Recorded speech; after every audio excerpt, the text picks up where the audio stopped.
Good morning, জয় নিতাই, সুপ্রভাত বন্ধুরা। সকাল সকাল আবার একটা নতুন ব্লগ নিয়ে হাজির হয়ে গেছে। এখন কোথায় বলো তো? আমরা ট্রেনে বসে আছি।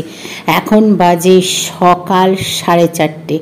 সবাই মিলে এই যে ট্রেনের মধ্যে আছি, যাচ্ছি কোথায় না বাড়ি যাচ্ছি। আচানক এত ভোরে ভোরে 3টে থেকে উঠে স্টেশনে বসে আছি 4টে থেকে। এবারে ট্রেন ধরে এই যে আমরা পৌঁছে গেছি আমাদের গন্তব্যস্থলে। এই যে ট্রেন এবার দাঁড়িয়ে গেছে, এবার সবাই গুটগুট করে নেমে পড়লাম। আমরা 8টা থেকে নামখানায় বসেছিলাম স্টেশনে। তারপরে এখন বাজে 10টা। আমরা আমাদের কিছু পার্সোনাল কাজ আছে বিডিও অফিসে চলে এসেছি।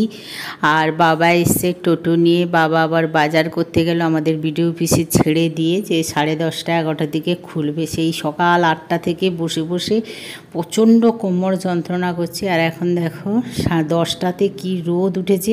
রোদের সাথে সাথে বেশ হাওয়া আছে, এখানে প্রচুর হাওয়া চলছে।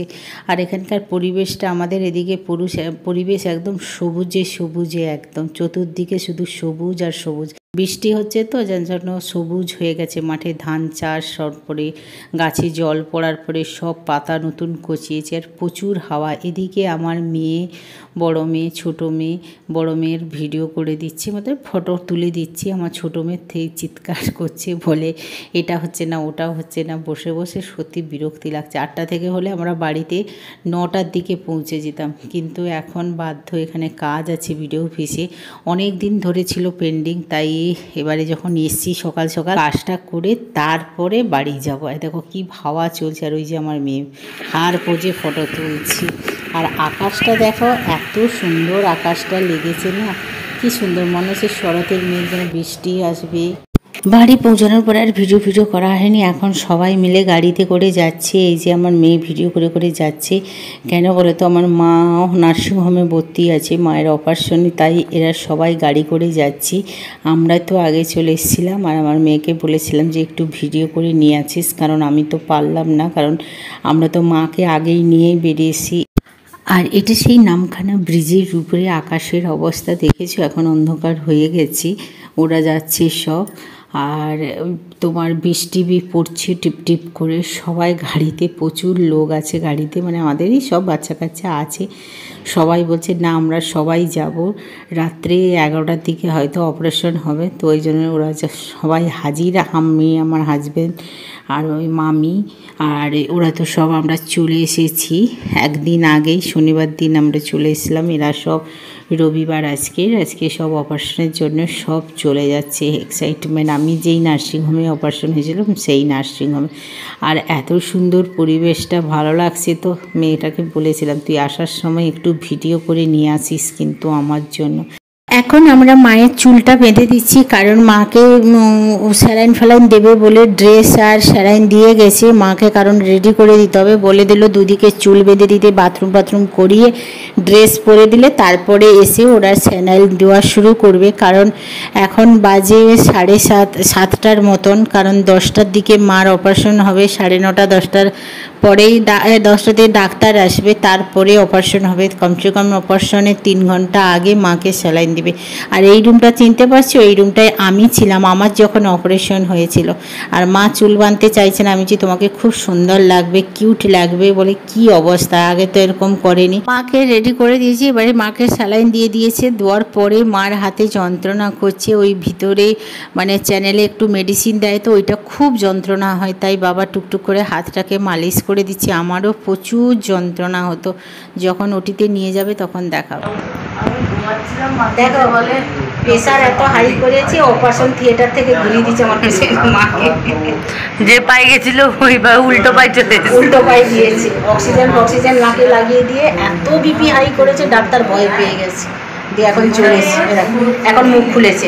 আর তখন ওটিতে এটা সোমবার আছে, সকালবেলায় মাকে নিয়ে এসেছি বাড়িতে, মানে ডিসচার্জ করিয়ে বাড়ি আসতে আসতে 2টো বেজে গেছে। তারপরে স্নান করে খাওয়া দাওয়া করে আমরা এখন 4:28 ট্রেন ধরে এখন আমরা বাড়ি রওনা দিচ্ছি। 3 জন যাচ্ছি। আমার বরমশাই আসছে না, কারণ ও মা দেখাশোনা করবে, প্লাস হচ্ছে ওর শরীরটাও ভালো নয়। পায়েগুলো মানে এত হাঁটাহাঁটি ছোটাছুটি করেছে, ও উপর নিচ করেছে রুমগুলো, তো যার জন্য ওর পা পুরো ফুলে গেছে। আবার মায়ের চেক আপ আছে, শুক্রবার ব্লাড টেস্ট আছে। ওই জন্য বলি তুমি থেকে যাও, আমি 2টো বাচ্চাকে নিয়ে ফিরে যাচ্ছি। আর কি বৃষ্টি।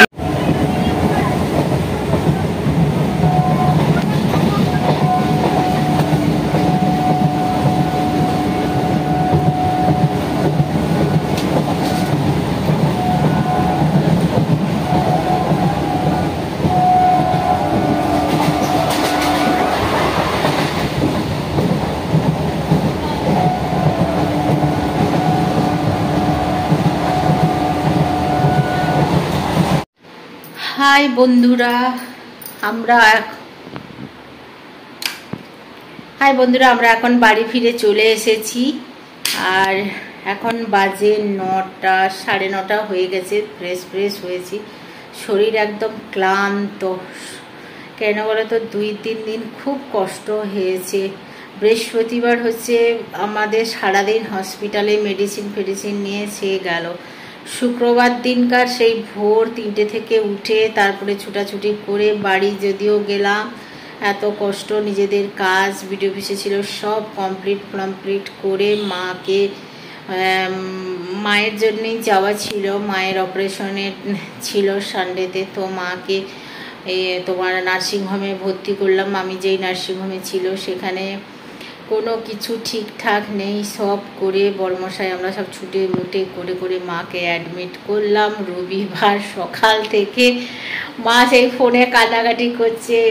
তারপর সেই সকাল থেকে আমরা সব গেলাম। রাত্রে 11টার দিকে, 10:30 11টার দিকে ওটিতে মাকে নিয়ে গেল। মার এত বিপি হাই, মাকে অক্সিজেন দিতে হলো। ডাক্তাররা সবাই ভয় পেল যে করা যাবে না, মাইক্রো সার্জারি ছিল মাকে, তাহলে আর করা যাবে না, কারণ ব্রেন হ্যামারেজ হয়ে যেতে পারে, কারণ এতটা বিপি হয়ে গেছিলো মার আচানক। তো যার জন্য মাকে সারা রাত আবার ছেড়ে দিল, দিয়ে স্যালাইন শেষ হওয়ার পরে খাইয়ে দাইয়ে আমাদের আর ঘুম নেই। আমি, আমার দিদি আর ওই মামিমা 3জন নার্সিংহোমে ছিলাম। সকালবেলা আমার বড়মশাই এসে সেই ডিসচার্জ করতে 11টা 12টা হয়ে গেছে নার্সিংহোম থেকে বেরোতে। তারপরে বৃষ্টি প্রচুর, মায়ের জন্য মেডিসিন নিয়ে বাড়ি পৌঁছালাম পুরো 1:30। খাওয়া দাওয়া কমপ্লিট করে আবার আমরা বেরোলাম 2:45-3টের দিকে। এসে আবার আমার বড়মশাই স্টেশনে ছেড়ে দিয়ে গেল। আমরা 3জন বাড়ি চলে আসলাম। কি বৃষ্টি, শরীর আর টানছে না, ক্লান্ত হয়ে গেছে একদম। মায়ের জন্য খুব টেনশনও ছিল। আমরা রবিবার চলে আসতাম, যে অপারেশনটা আমি ভেবেছিলাম হয়তো দুপুরের দিকে হবে, যেমন আমার হয়েছিল তেমন হবে, আমি সন্ধ্যার দিকে চলে আসবো, কিন্তু না, ডাক্তার মশাই আসে 9টা 9:30টার পরে।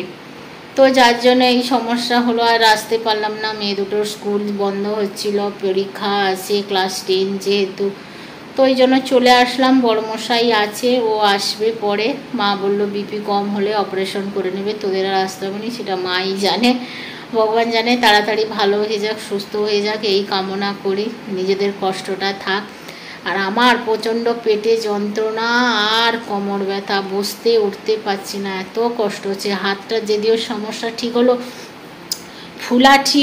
ফুলাটা ঠিক হয়ে গেছে, কিন্তু মুড়তেও পাচ্ছি, সব পাচ্ছি, কিন্তু এই জায়গাটা যখন আমি থালা বাসন ধরছি বা ধুতে যাচ্ছি না, তখন এই জায়গাটায় অসহ্য যন্ত্রণা হচ্ছে। কি যে হবে তার ভগবান জানে। তাড়াতাড়ি সুস্থ হয়ে যায় এই কামনা করি।